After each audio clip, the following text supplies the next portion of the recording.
Hi, I'm Bill Hitchcock, and I'm going to record this video clip on April 28th, 2020, showing you how to work with some cotton price data that we can import from the web. Now, I've already got a copy of the file on your course website, but you could also go to the original source of it, and that's at a website called macrotrends.net. So if you go to that website, I'm going to scroll down here a little bit. And you can see they've got all sorts of information, it's stock price information and so on, financial information. Here's one under commodities. So I'll click on commodities. And, you don't just have to work with the cotton prices. If you really want to take a look at some other ones, there's information about copper, corn, soybeans, etc. I'm scrolling down here a little farther. Here's my cotton prices historical chart. I can click on that.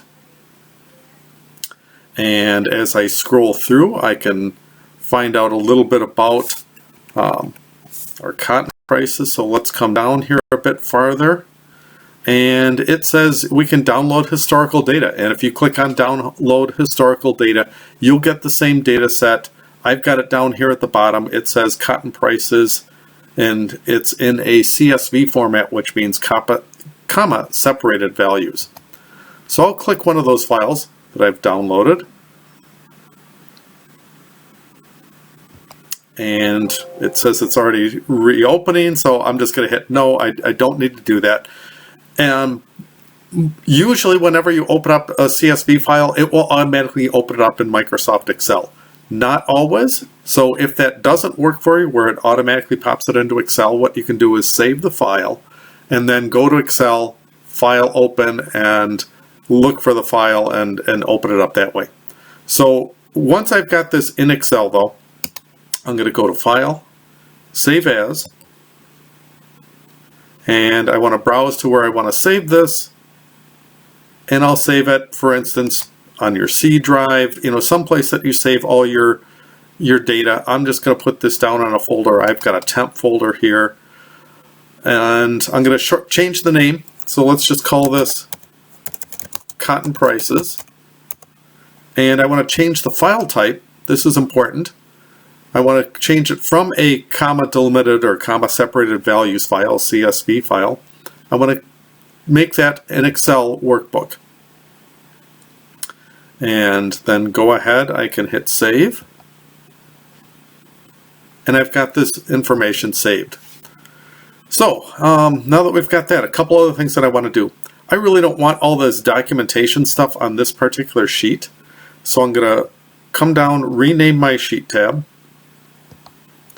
call this just the cotton data. I'll right click on that sheet, move or copy it. I'm going to create a copy and just leave it before this sheet. So now I've got essentially a duplicate of these. This one is going to be my documentation sheet. So I'll go to rename, type in documentation, and I don't need all the price data. So we'll come down here to row number 14, hold my shift key, cursor down a couple while I'm holding the shift key, and in fact I'm going to hold my shift key, hit the END key, the end key, once, turns on my end indicator down here at the bottom, and down arrow. Then I can right click on any one of these rows and hit delete. So that way I've just got the information about this particular sheet here on the documentation. We'll save this. Let's go back to our website for a moment. And if you click download historical data, it gives you a number of links that you can go directly to some of that information. So to be nice to the website, I'm going to click and copy each of these links and put that onto my documentation sheet. Oops, wrong one. Let me close this one up here. Give me just a second. There we go. And I'm going to come down here and try pasting in that link. And there's the cotton price data. We'll go back to the website, grab the second one, copy that one. This is for macro trends.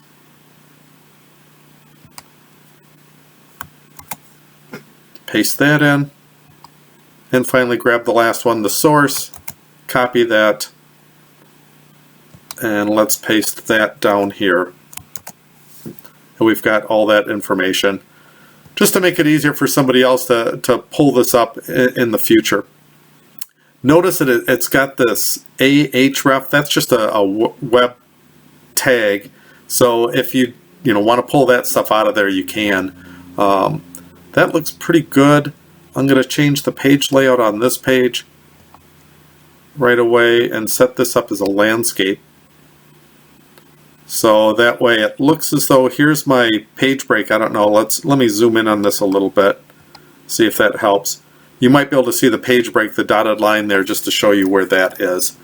So we've got some macro trends data. Other things that you could do is highlight all the way across here and highlight these cells, and then do home and merge across. And let's see if that will work for us. That way we've got wider cells on all of those, and that looks pretty good. So there's my documentation sheet. All right, now for the cotton data, I don't need the documentation information, so I'm going to go to the top. I'm going to delete all that out. So I'm just clicking on row number 1, hold my shift key, cursor down to row 15, right click on any row number, and choose delete. Here's my date and value. So, I don't know if you want to use the word value or if you want to use this as, hang on. Yeah, this is the price of cotton. And maybe what we ought to do is let's right click on this, insert a comment, and say that this is the price of 1 pound LB of cotton in dollars US. So we know what that value is. All right, let's zoom in on this to make this a little bit easier to see. And I'm going to hit Control Home. I'm going to do some of that initial formatting. So let's highlight our cells and let's go out a little bit wide because we're going to be adding in some extra columns.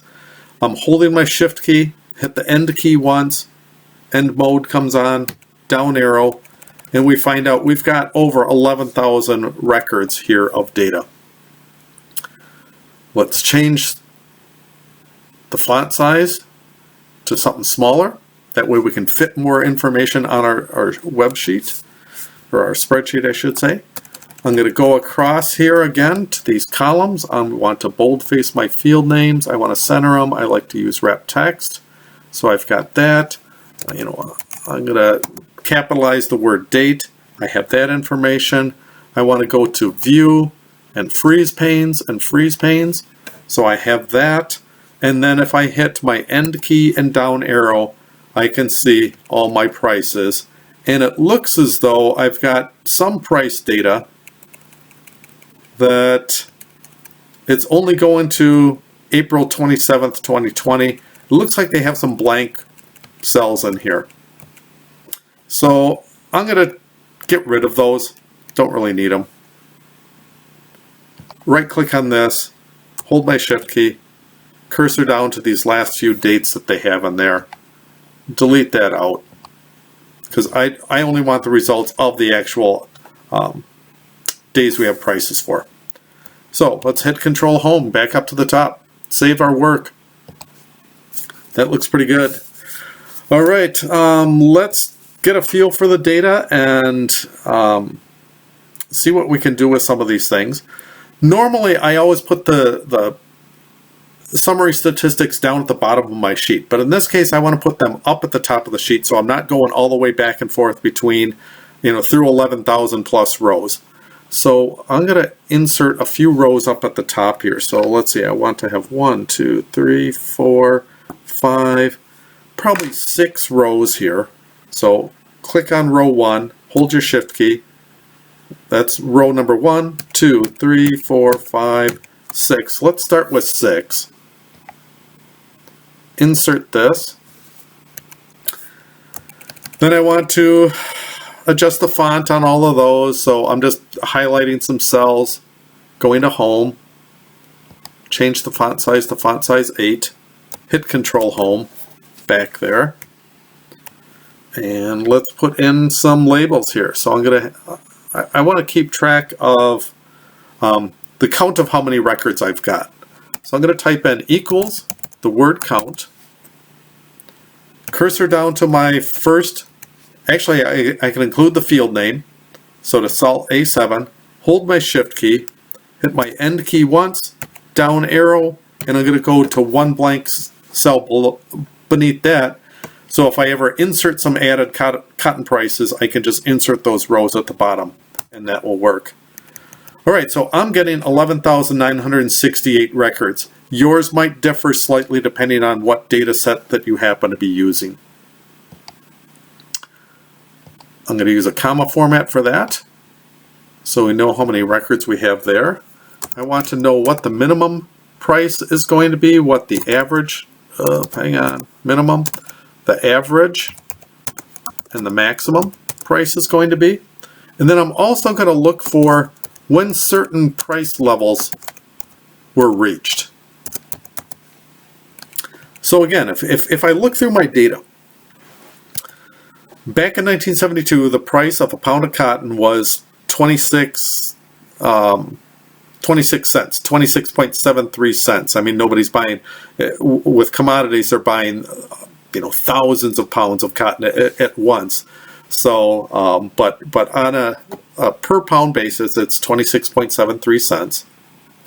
And I might want to know, when did that actually go above, I don't know, 30 cents a pound, for instance. And I can start looking through all these records, and as I'm looking through them, a couple things occur to me. One is, it's like, oh, the decimal points don't really line up. So let's go up to the top of our prices, hold my shift key, hit end and down arrow.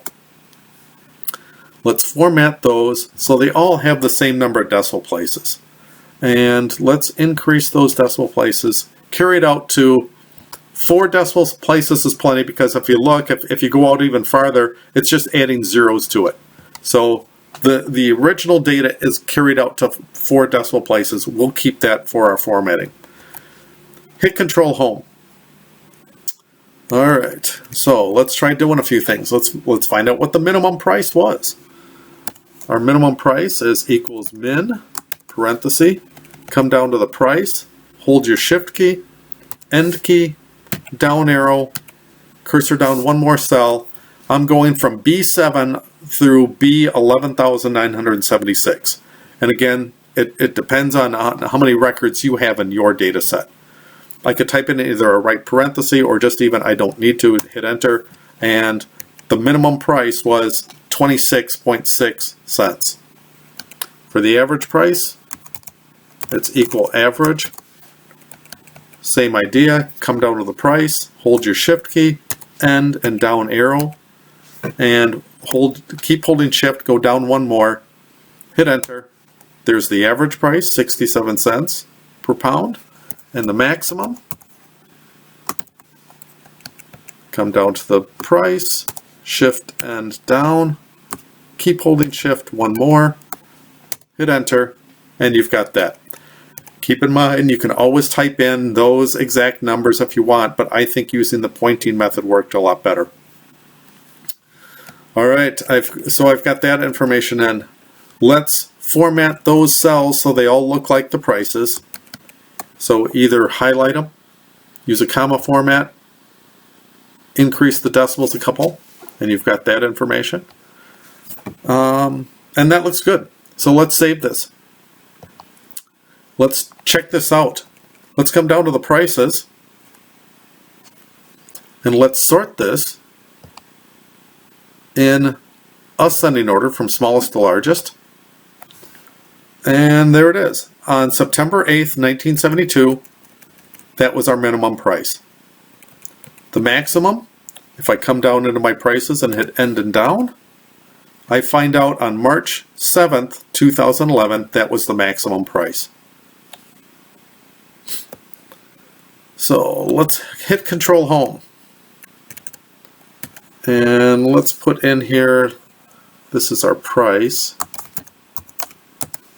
And we can just center that. Now I want to know what dates that occurred on. So I'm going to type in date. And I could manually enter these dates. 9/8/1972. But a better way to do this is to calculate out that date, because if your information changes, say that this really wasn't, if it was 30 cents on this day, well, no longer is that my minimum. The new minimum is September 13th, 1972. So what we're going to do is we'll try a match function. So before I do the match function, I want to, let's see, how do I want to do this? Let's do the record number that this occurred on. And then we can figure out what particular date it happened to occur on. So, in this case, here's my records. And I don't have my record numbers yet, so let's get our record numbers. And I guess I should have done this before I sorted in the first place. Let's go back to sort. Let's see, I was under data, and I want to sort this back in date order. So we have that there. Let's right-click on column A, insert a column. Take my field name, copy that, so I don't have to change the formatting on it. Let's change the font size on a couple of these cells. Let's see, I want a font size of 8. And I want the number 1. And I'm going to format that with a comma format. And get rid of the decimals. And I can copy that down a little bit just so I have the formatting the same. Make this a 2 and a 3. Highlight those cells, double click on the fill handle, and I've got all my record numbers. If I hit end and down, all the way down to 11,968 records in my data set. So I'm going to narrow up that column. In fact, if you want, you can there we go. So we've got that placed in there. All right, now I need to find the record number. So here's what we'll do. We'll type in equals match, parenthesis. The match function requires a lookup value, so I want to find where the minimum price, in this case, cell C2, where did that happen in my array or list of records. So in this case, you have to start with the actual data. You don't want to include the field number because otherwise it counts that as record number 1. And here I want my first price to be record number 1. So I'm going from C8, hold your shift key, and down arrow. And again, in this case, I'm not going to go past it. I just want to include just the values. That's fine. I'm going to use this function in another place, so I want to hit function F4 so I always reference those rows. All right. Type in a comma. Finally, the last part is an optional match type. If you want it to be less than or equal to and so on, you type in a 1, a 0, or a -1. In this case, I want to make an exact match. I want to find out exactly when the minimum occurred. So I'll type in a 0, parenthesis, hit enter. It formatted that weird as a date, so let's see, I want to format this as a comma format. And it tells me I've got record number 13. So let's find out and see if that's true. Let's see, our minimum price is 0.2660. And we start cursoring down here to record number 13, and there it is, 0.2660. We're going to copy this for the maximum. That happens in record number 9,658. And if I would scroll down to that record, we would probably find the maximum. The other thing we can do, save this, sort, in this case, in largest to smallest. And if I go up to the top of my sheet, there's my maximum, 2.1414. And we said it was record number, now it's telling me it's record number 1 because I've got this sorted in different order. So it's just showing me it's the top record that I have right here. And then the minimum shows up way at the bottom because hence it's descending order. All right, let's sort this back in the original record order number so we can find those. And we've got that information. Okay, next what I want to do is I want to find out values for some of these things and when that might have occurred on, doing some of that work. So let's see, when did this occur?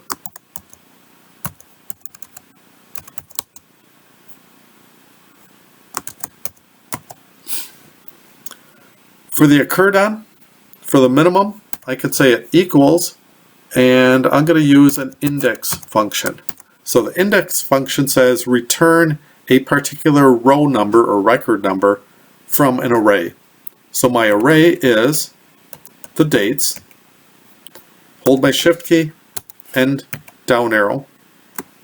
I'm always going to want to use that, so function F4 a couple of times. Type in a comma. My row number is the record number that I found. And I need to format that cell. If I go back to home, format this as a short date, and it tells me that that occurred on September 8th, 1972. We'll copy it for the max. Tells me it was March 7th, 2011, and I think that that's what we had found out before. Again, we can test it. Go back to data, sort this. Here's my minimum. Oops, sorry, I sorted by the wrong column. Sorted by date. I want to sort by the price. There's the minimum. It occurred on September 8th, 1972. That's what I'm showing up here. If I hit end and down, there's the maximum price, and it was on March 7th, 2011. So you can use all these different functions to pull that information together. All right, control home to get back to the top. Resort by record number, which is sorted by date. Save our work. Things are looking good there so far. All right, other things that I want to do is I want to find out this magic price level. When did it ever go above $1 a pound? Or when did it go above, I don't know, 27 cents? And let's format that cell the same so I can use this formatting. Go to home, choose the format painter. That's formatted as the decimal points. Let's try the record number for this. So what I'll do is I'm going to say, did this break the level? So what I can do is I can do an if function. If, parenthesis, if this price is greater than and perhaps equal to my price level up here, cell C5. Now I always want to reference cell C5, so I hit function F4 a couple of times. If that's true, I'm going to return just the letter Y for yes, it did. If it's not true, it means it's below that price level, so I'll put in an N. So in this case, nope, it didn't. Let's center that. Let's copy this all the way down. And sure enough, just one day later, it did break 2,500 or 2,700 right there. and it gives me a Y. And all the rest of these look like I'm getting a bunch of Ys. Here's some no's. It's back down below 27 cents a pound, and then it's back up. So I want to know, when did that first occur? So I can take my formula with the match, copy that one down here, and let's see, we want to say when did, but this, in this case, I don't want to choose it to, when did it exactly match 2700? I want to know, when does my level, the broke level, equal a Y? So I'm going to change this first match to reference just a character, and then for the array, I don't want to use column C, I want to use column D, which happens to be the broke level, and I'll change this to a D and hit OK, and it tells me that when I match, looking in this long list of records here, when that equals a Y, it happened the first time on the second record. Then I can use my occurred on, copy that formula down, the index, it gives me the date that it occurred, August 23rd, 1972. And now I can start changing my price level. What if it was when did it first go above 28 cents a pound? And it tells me that it didn't happen until the 44th record, August 24th, 1972. And let's just scroll through our data and see if that is true. So I'm just cursoring down here. There's record number 44. There's the correct date, and indeed it does match. So if you want to do some other things as far as doing conditional formatting, that might not be a bad thing. You know, it helps you to spot some of the data quickly. So I'm going to save this. I'm going to go to my Home tab, choose Conditional Formatting. I'll set up a new rule. I want to format only cells that contain. Sorry, let me move this off to the side. Something that's equal to this record number. And I'll format that. Let's use a fill color. Choose what color you want. I'll use yellow just to highlight it. Hit OK. Highlights that one. That looks good. So now I need that format, that same conditional formatting on all my record numbers. So, you know, it's kind of, here's your options, all right? I can use the Format Painter and then just start clicking and dragging on all these all the way down to the very bottom and see if it works. You know, here's record number 44, so when I did that, it's showing up as yellow, so that's a good sign, but I need this for all the rest of the records. So what I'm going to do is, as long as I use the Format Painter on the first three, so I'll choose Format Painter, highlight these, and then I can highlight these records and recopy this series all the way down. So if I just double click, now it's going all the way down to the very bottom, and this one indeed is formatted just the same way. So let's test and see if it worked. All right, what I can do is I want to find out, let's see, how do I want to do this? Let's sort by date.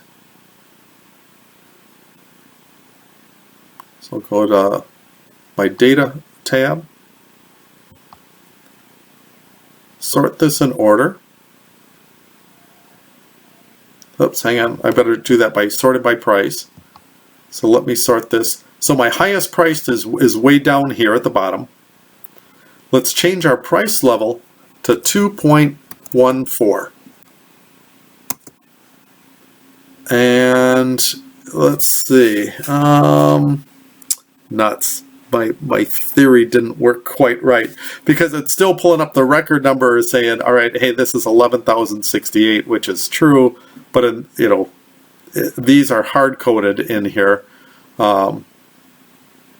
So I, you know, My conditional formatting in this case, it didn't quite work the way I was hoping it was going to work, but at least I am getting the right occurred on date, so that all looks good. All right, let's start this back in the original record order. Put that in here. Hold my page up key. I'm going to see if I can find record number 9658. And I'm just holding my page up key as it's scrolling up through these records. Getting close.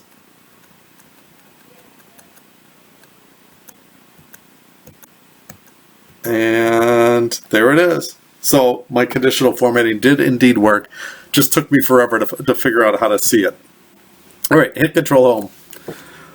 So I've got the broke level in here. Other things that I want to do with my data sheet. I want to split out the dates. So that way I can do some filtering. If I want to focus in on a particular year, we can do that. So let's type in the word year. Let's do the month. Let's do the day.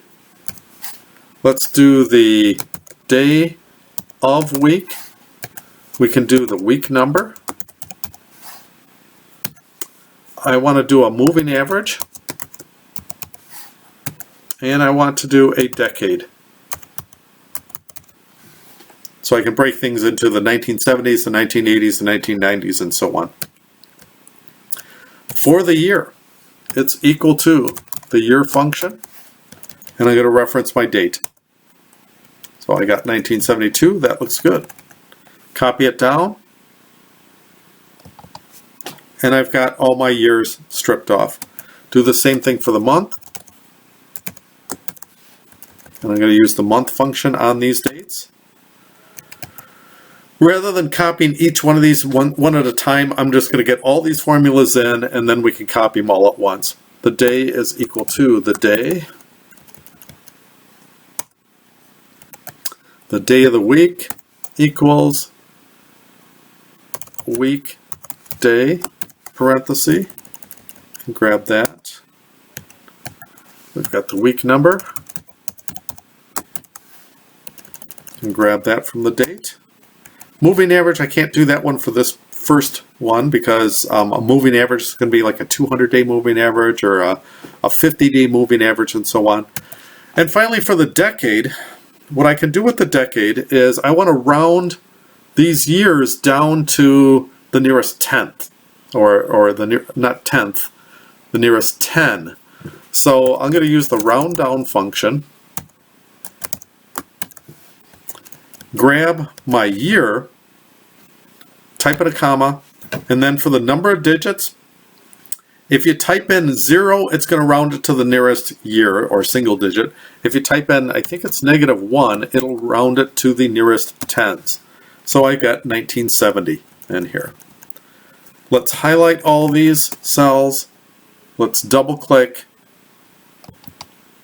And let's hit end and down. And sure enough, here's 2020. The decade is the 2020s. Let's scroll up a ways.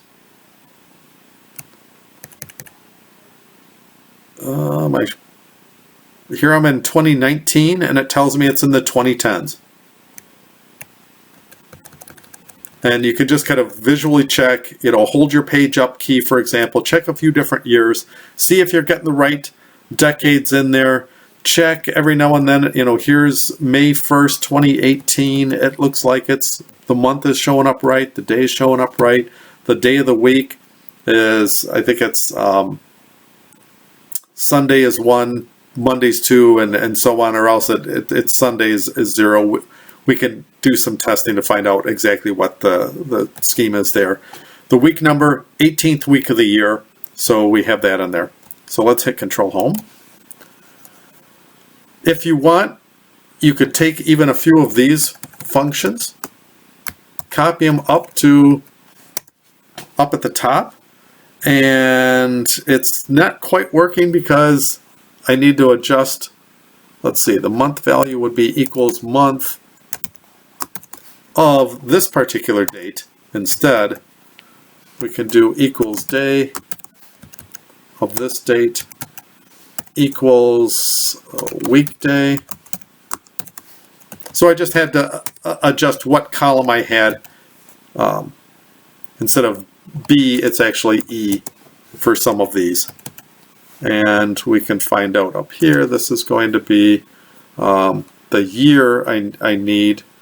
So for round down, I'm going to have to use the year function in here of this date. And it tells me that the minimum was in the 1970s. So I'll copy those formulas, do that for the max and the price level, and we can see that information. I want to find out when the price was first above $1.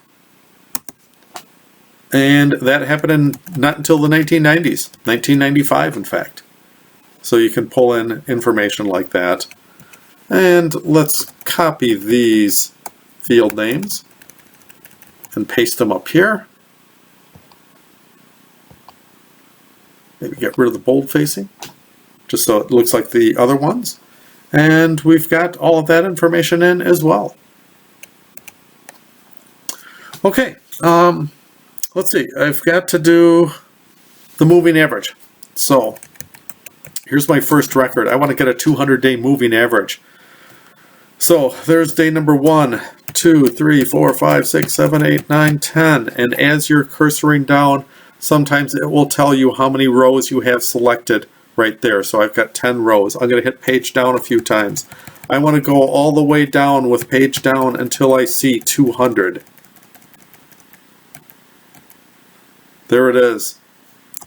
All right, so there's record number 200. I'm just going to click on that cell. Type in equals average. Come back to my price. Hold my shift key. And up. So that's going to grab everything from, I want everything from C8 to C207. I'm still holding the shift key. Type in a right parenthesis, hit enter. Let's format that just to make sure that it does carry it out to 4 decimal places. And then you can copy this down, and now you've got a moving average, so it moves every 200 days to give you an idea of what's happened with the price. So normally we'd kind of think that, you know, from the past 200 days, it should be around 37 cents per pound, but actually on this date you can see it's the price is much higher above that moving average price. So, you know, there must be something going on here in 1973 that the prices suddenly started shooting back up. All right, save this. Looking at this data, it's a little bit hard to work with, so it would probably help if we did some charts and work with that. So what I'm going to do is I'm going to go to Control Home. I want to insert a pivot table. I'll select all my data, hit OK. I want to start out with the price. It sums it up, which that number means nothing. So I've got to change my value settings by right-clicking on sum of price, or I should say left-click on the drop-down arrow. Gives me the sum of the price. I want the average of the price. And I want to change that custom name. I don't want it that long. I'm just going to call it the average price, AVG price. Hit OK. Let's format that with 4 decimal places. So on average, the price of a pound of cotton is 67.5 cents. So let's try doing a few things. Let's look at this by the date. And when I put date in there, it automatically assumes that I want to group it by year, which in this case isn't all that bad of an assumption. I'm going to go to Analyze. I want to move my picture there. I want to go to Pivot Chart. And I don't want a column chart, instead I want a line chart. Let's hit OK.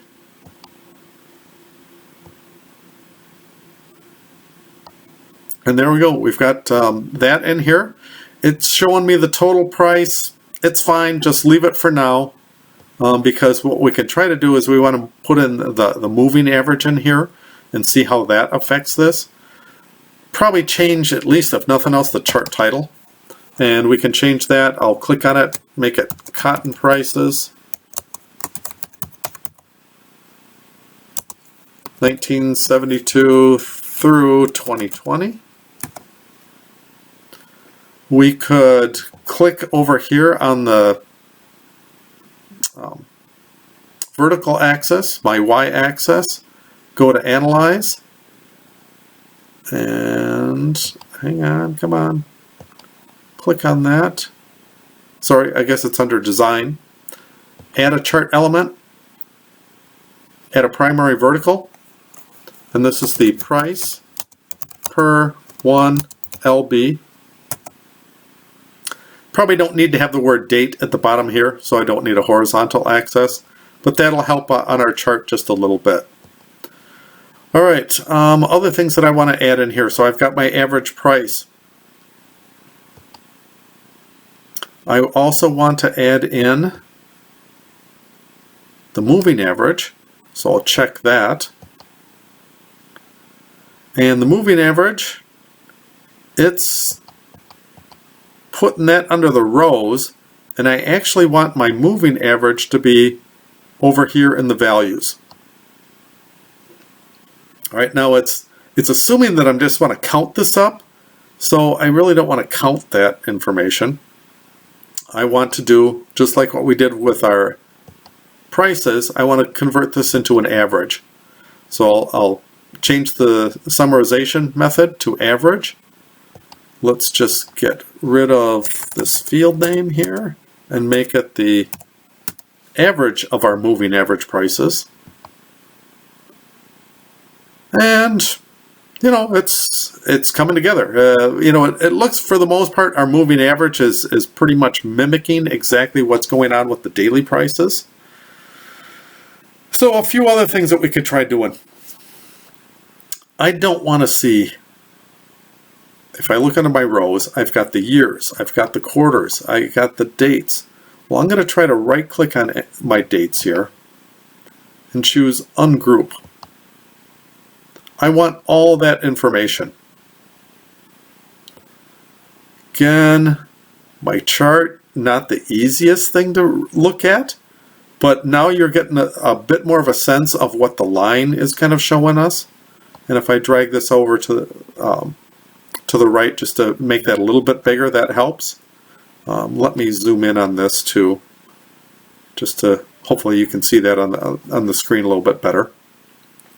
So finally what I want to do is, you know, it's hard to focus on this from 72 all the way to 2020, you know, almost 50 years of data. So let's click on our table, go to Analyze, insert a slicer, and add a slicer using the decade.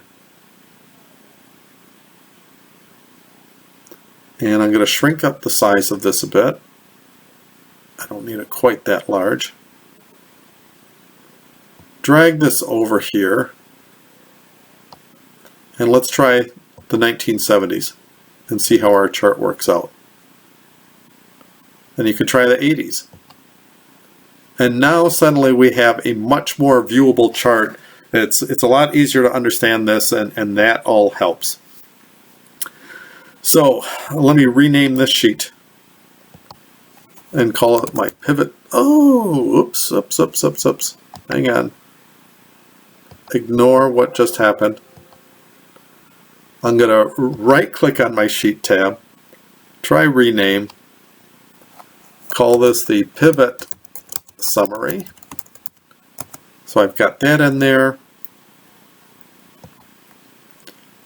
It probably wouldn't hurt on your pivot table just to do a quick page layout. And if you do a print preview,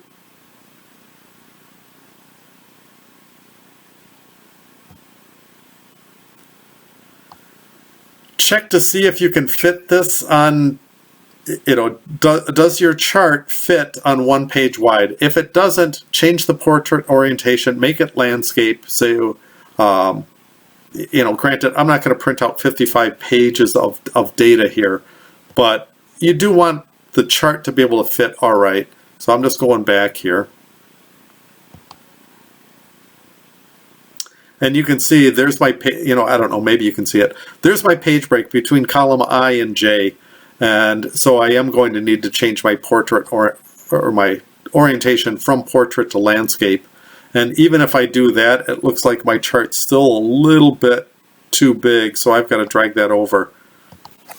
And that way it would fit on one page wide. And that's actually going to reduce the number of pages that I would have to print out. Basically cut it in half. So if you do that. All right, I'm getting close here. I know this one's going on a little bit long, but let's try one or two other things. For the cotton data, last thing I want to do is just get an idea about how much the prices do vary. So let's try a histogram on this. So let's go to prices. I'm going to select that field name, shift and down, grab all my prices. Go to Insert, and in Excel 2016, it has the statistic chart. So I'm going to choose that. I want we'll try a histogram. And I'm going to move this chart location to a new sheet. And we'll just call it the histogram of prices.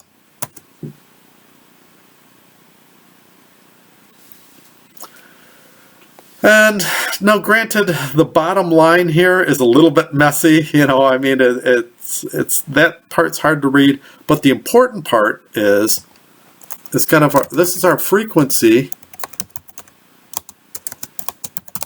of cotton prices, and you can get an idea about for the most part. Here's our cotton prices. Looks like it says the price point is 14, the value is 12, 18. It's telling you how many of those cotton prices fall into that particular category. And I've got let me zoom in on this a bit and scroll down to the bottom. And it looks like that's right around 63 to 65 cents per pound.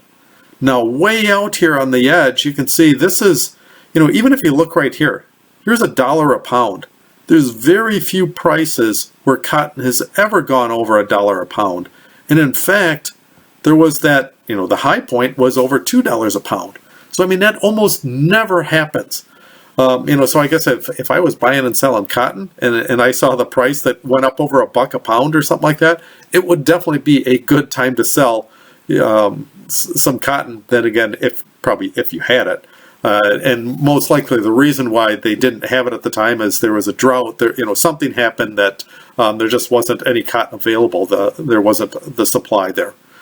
So that's the kind of thing that a histogram can help to show you, is just to kind of give you a feel about, hey, what's the normal range of this commodity price, in this case, cotton prices. So I hope that helps you to get this homework assignment done. I hope that this video works a little bit better than our other one did. I know the other one that I had recorded in the first place was a little bit blurry, so hopefully this one works better. Good luck on the assignment and get your work done.